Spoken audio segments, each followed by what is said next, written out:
सूर्यदेव के पुत्र शनिदेव को न्याय और कर्म का देवता माना गया है। शनिवार, शनि प्रदोष व्रत और शनि अमावस्या ऐसे अवसर हैं जब शनिदेव को प्रसन्न किया जा सकता है। व्यक्ति के अच्छे बुरे कर्मों का फल देना शनिदेव के हाथ में होता है। किसी भी व्यक्ति की कुंडली में शनि की दशा खराब होना सुनकर ही व्यक्ति घबरा जाता है। 9 ग्रहों में से शनि को गुस्सैल और क्रूर माना गया है, लेकिन ऐसा हर किसी के साथ नहीं होता। शनिदेव जिस पर अपनी कृपा बरसाते हैं उसे धन की कमी नहीं होने देते। ज्योतिष शास्त्र के अनुसार शनि महाराज किसी भी राशि में 30 दिन से ज्यादा नहीं रहते हैं। भगवान शिव ने न्यायाधीश का काम 9 ग्रहों में से शनिदेव को सौंपा है। पुराणों में शनिदेव के जन्म की कई कथाएं मौजूद हैं, जिसमें सबसे अधिक प्रचलित कथा स्कंद पुराण के काशी खंड में मौजूद है। कथा के अनुसार सूर्यदेव का विवाह राजा दक्ष की पुत्री संज्ञा के साथ हुआ था। सूर्यदेव और संज्ञा को 3 पुत्र वैश्वतमन, यमराज और यमुना का जन्म हुआ। सूर्यदेव का तेज काफी अधिक था, जिसे लेकर संज्ञा काफी परेशान रहती थी। वे सूर्यदेव की अग्नि को कम करने का उपाय सोचती रहती थी। सोचते सोचते उन्हें एक उपाय सूझा और उन्होंने अपनी एक हमशक्ल बनाई, जिसका नाम उन्होंने स्वर्णा रखा। स्वर्णा, जब तक मैं तपस्या से वापस लौटकर ना आऊं, तब तक तुम्हें महाराज और बच्चों का ख्याल रखना है और मेरी छाया बनकर इस घर में सूर्यदेव की पत्नी बनकर रहना है। जो आज्ञा महारानी संज्ञा, आप निश्चिंत रहिए, यहाँ पर किसी को भी पता नहीं चलेगा कि मैं आपकी छाया हूँ।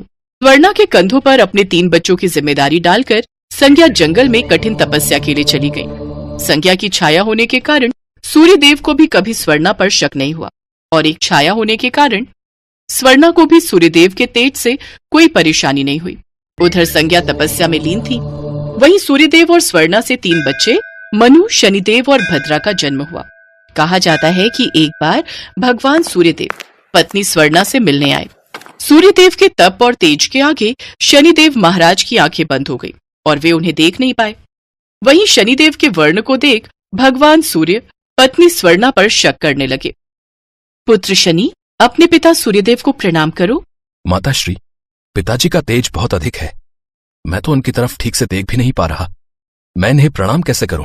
शनि, मेरा पुत्र, ये मेरा पुत्र नहीं हो सकता। इसका वर्ण तो बहुत काला है। ये मेरा पुत्र कैसे हो सकता है? नहीं नहीं स्वामी, ये आपका ही पुत्र है। नहीं, मैं इसे अपना पुत्र नहीं मान सकता। अपने पिता की ये बात सुनते ही शनिदेव के मन में सूर्यदेव के लिए शत्रु भाव पैदा हो गए। माताश्री, पिताश्री ने आपका जो भी अपमान किया है, मैं एक ना एक दिन इसका बदला जरूर पिताश्री से भी अधिक श्रेष्ठ बनकर दिखाऊंगा। नहीं पुत्र, अपने पिता से ऐसे क्रोधित नहीं होते। अपने क्रोध को शांत करो। नहीं माता, अब तो ये क्रोध तभी शांत होगा जब मैं आपके अपमान का बदला लूंगा। उसके बाद शनिदेव ने भगवान शिव की कठिन तपस्या करनी शुरू कर दी। शनिदेव की कठिन तपस्या के बाद भगवान शिव प्रसन्न हुए और उन्हें वरदान मांगने को कहा। शनिदेव, मैं तुम्हारी तपस्या से प्रसन्न हूँ। मांगो, तुम्हें क्या वरदान चाहिए? हे महादेव, मेरे पिता सूर्यदेव ने मेरी माँ का अनादर किया है। उनकी वजह से मेरी माता छाया को हमेशा अपमानित होना पड़ता है।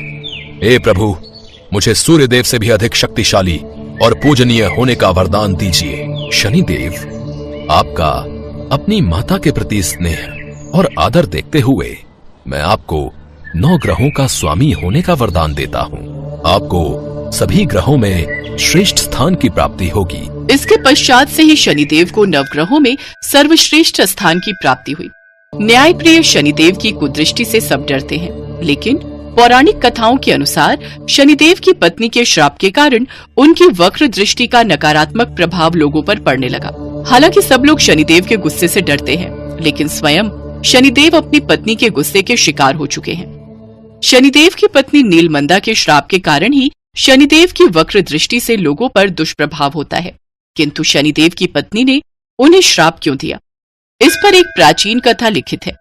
एक बार शनिदेव ध्यान में मग्न थे और तपस्या कर रहे थे। तभी उनकी पत्नी नीलमंदा उनके पास आती है और उन्हें प्रेम से रिझाने की कोशिश करती है, परंतु शनिदेव अपनी पत्नी पर कोई ध्यान नहीं देते और ध्यान में मगन रहते हैं। वे अपनी तपस्या में लीन रहते हैं। उन पर अपनी पत्नी के प्रेम का कोई प्रभाव नहीं पड़ता।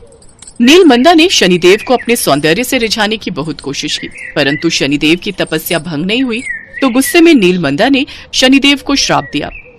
मैं इतनी देर से आपको प्रेम से मनाने की कोशिश कर रही हूँ, किंतु आप है कि अपनी तपस्या में लीन बैठे हैं। मैं इतने प्रेम पूर्वक आपके पास थोड़ा समय व्यतीत करने आई थी, किंतु आपने मेरी ओर ध्यान ही नहीं दिया, मेरी ओर दृष्टि तक नहीं डाली। मैं आपको श्राप देती हूँ कि अब से जिस किसी पर भी आपकी वक्र दृष्टि पड़ेगी वो तबाह हो जाएगा और कारण आप बनेंगे। शनिदेव अपनी पत्नी के स्वभाव से परिचित थे। उनका तप जब पूरा हुआ और उन्हें उस श्राप के बारे में पता चला तो उन्होंने अपनी पत्नी को ये समझाने की कोशिश की कि उन्होंने गलत किया है। शनिदेव की पत्नी को अपनी भूल का एहसास हुआ, पर अब कुछ नहीं हो सकता था, वो श्राप दे चुकी थी।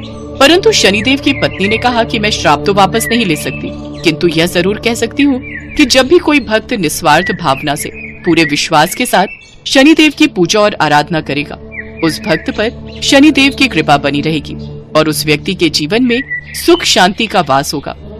तभी से शनिदेव न्यायप्रिय राजा भी बन गए। जो कोई भी गलत कार्य करता है वह शनिदेव की वक्र दृष्टि से बच नहीं पाता। इसलिए सदैव अच्छाई के मार्ग पर चलना चाहिए ताकि हम शनिदेव के क्रोध से बच सकें।